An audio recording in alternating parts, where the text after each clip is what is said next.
warahmatullahi wabarakatuh. Sampurasun. Perkenalkan, nama saya Leti Nur Latifah. Saya merupakan guru prakarya dan kewirausahaan di SMA Negeri 1 Jalan Cagak, Kabupaten Subang, Provinsi Jawa Barat.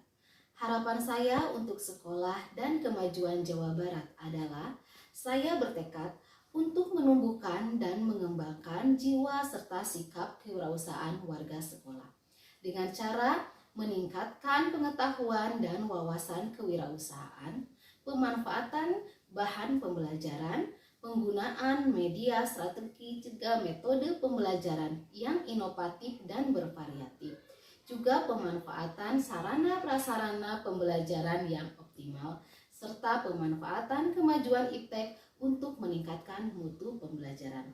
Hal ini untuk mendorong terwujudnya visi SMA Negeri 1 Jalan Cagak, yaitu terwujudnya lulusan yang religius, unggul dalam penguasaan iptek, berkarakter, berbasis budaya lokal, dan berwawasan global.